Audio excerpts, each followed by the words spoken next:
Buku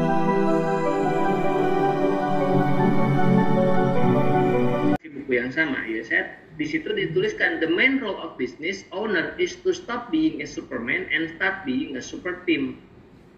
Bapak Ibu sekalian, jadi peran utama dari seorang business owner sebetulnya bukan menjalankan bisnis gitu, tapi membangun tim.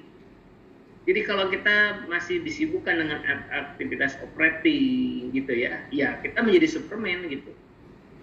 Memang ada sebagian dari kita yang, wah saya belum menemukan orang yang tepat, ya kalau belum menemukan ya dilatih, kan begitu. Kalau belum menemukan pada awalnya mungkin ada orang-orang yang kita ajak mereka, kamu bantu aja ya, kalau bantu giling, bantu apa, itu kan yang sifatnya teknik atau fisik ya mungkin bisa. Tapi yang kita butuhkan adalah tidak hanya orang yang membantu kita dalam hal fisik, tapi juga membantu kita dalam hal mikir gitu.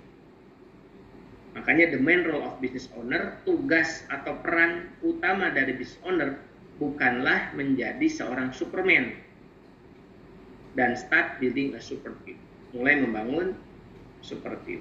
Ya, jadi bagaimana segera mendelegasikan, melatih, mengajarkan, termasuk mempercayai tim kita supaya mereka bisa berjalan, bekerja sesuai dengan standar yang kita punyai. Nah, gitu. Jadi ini saya kira kata kunci yang juga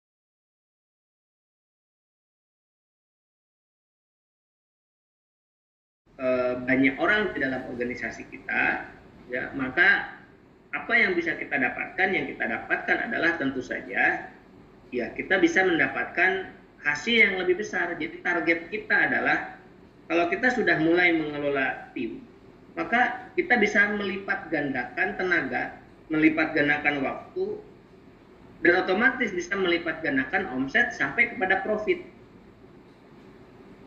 Tujuannya kan begitu. Jadi kalau dulu waktu kita bekerja sendirian, waktunya mungkin hanya 8 jam. Kalau sudah berdua, jadi 16 jam. Kalau bertiga, jadi 24 jam di waktu dalam sehari. Kalau ada 100 orang, masing-masing bekerja 8 jam, berarti satu hari kita itu 800 jam. Yang waktu yang disediakan di dalam bisnis kita, sehingga harusnya bisa melipat gandakan hasil 800 kali lipat dibandingkan dengan ketika kita bekerja sendiri. Nah, kalau ternyata dengan 800 karyawan tidak menghasilkan 800 kali lipat dari bekerja sendiri, berarti tata kelola manajemen SDM-nya yang harus kita perbaiki. Gitu. Oke, ya, jadi ini kurang lebih. Nah, kemudian membangun tim berarti Bapak Ibu sekalian harus mulai saat ini berpikir bahwa membangun tim berarti membangun yang namanya organisasi. Tadi ya, the main role of business owner is not becoming a superman but building a super team. Berarti membangun organisasi. Super team itu adalah membangun organisasi sebetulnya. Jadi HRM for UKM adalah tentang bagaimana cara kita membangun organisasi bagi bisnis kita. Oke, secara pendek, apa sih yang dimaksud dengan organisasi itu, Bapak Ibu sekalian? Adalah tentang bagaimana kita bagi peran. Siapa memerankan apa, gitu. Kan kalau dalam bisnis, ketika bisnis itu kan mesti ada apa tuh perannya. Semakin besar bisnisnya itu akan semakin besar, semakin banyak perannya, atau semakin banyak orang yang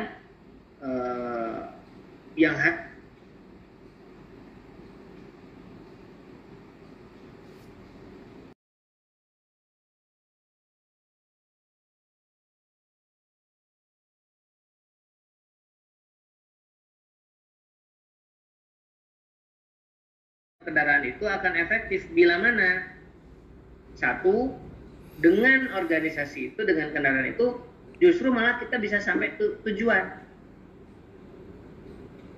secara tepat, baik itu tepat waktu ataupun tujuannya tepat.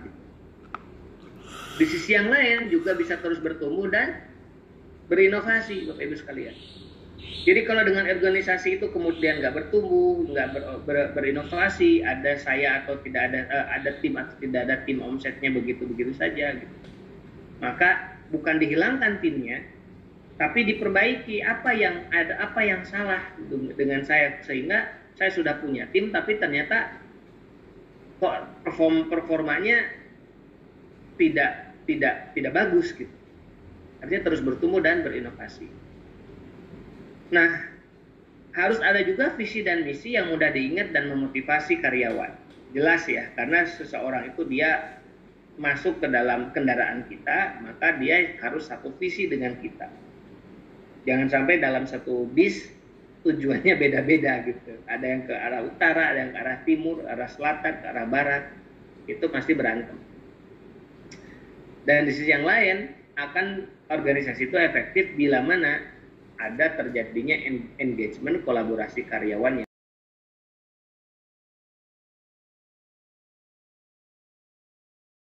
sistem integrasi antar departemen ini berarti kurang lebih begitu. Manajer, supervisi tim, mengelola karir, mengelola kinerja, mengelola budget, mengelola aset. Supervisor, assistant manager, mengajari tim, mencegah masalah berulang, mengelola rencana standar kerja. Jadi supervisor ini lebih kepada memastikan bahwa operation itu excellence gitu. Officer atau pelaksana ya mengerjakan pekerjaan sesuai dengan SOP. Artinya apa? Artinya berarti setiap peran itu, setiap jenjang dalam organisasi itu harus Bapak Ibu semua tetapkan dengan benar sesuai dengan rencana strategis perusahaan. Kan begitu.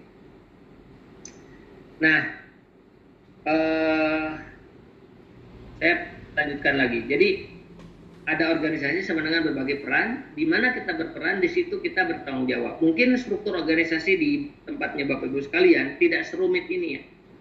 Officer bisa jadi mungkin hanya dua layer atau 3 layer lah, dari manajer, supervisor ke operator atau officer gitu. Nggak sampai ke 4 ini. Tapi sangat memungkinkan, apalagi tadi yang karyawannya sudah sampai ratusan, mungkin bisa jadi ada 4 atau 5 layer seperti ini. Tetapi harus jelas siapa memerankan apa gitu. Makanya dari situ, setelah kita menyusun struktur organisasi Bapak Ibu sekalian, tugas kita itu sebetulnya bukan mengelola SDM-nya dulu, tetapi kan gini, kalau kita turunkan ada visi misi, kemudian di bawahnya ada rencana strategis, kemudian di bawahnya lagi dibuatlah kemudian struktur organisasi. Nah, setelah struktur organisasi itu sampai kepada rencana strategis tadi, kemudian masing-masing di level jenjang struktur ini harus jelas apa fungsi dan peran masing-masing di setiap jenjang ini. Meliputi apa saja, apa tanggung jawabnya, apa tugasnya, apa kewenangan masing-masing. Ini harus jelas. Dan harus tertulis. Kalau dalam bahasa HRD itu namanya adalah ini analisa jabatan atau job desk lah. Jadi setiap orang yang ada di dalam struktur organisasi itu harus jelas apa tanggung jawabnya, apa tugas, dan apa wewenang. Tanggung jawab itu apa? Tanggung jawab itu adalah apa tujuan atau goal dari sebuah jabatan yang diberikan itu. Misalnya begini, kalau ada seorang operator, dia misalnya katakanlah advertiser, pengiklan. Apa tuh tanggung jawab dia? Tanggung jawab itu adalah goal akhir dari seorang advertiser itu apa? Misalnya menghasilkan iklan yang berbiaya murah, tapi menciptakan lead atau orang yang tertariknya banyak gitu. Itu tanggung jawab. Jadi tanggung jawab itu goal akhirnya. Nah, untuk sampai kepada tujuan itu, apa tugas harian, mingguan, bulanan yang harus dia lakukan? Makanya di situ apa yang harus dikerjakan untuk memenuhi tanggung jawab tersebut. Riset pasar, kan begitu ya. Kemudian membuat set iklan, membuat copywriting, mengiklan dan lain sebagainya. Kemudian mengontrol budget pengeluaran per iklannya gitu. Nah, itu tugasnya. Nah, kalau bicara kewenangan, apa yang boleh dilakukan? Yang boleh dilakukan di luar tugas itu, tetapi itu boleh dilakukan tanpa harus meminta izin gitu. Nah, ini kurang lebih ya. Tetapi sekali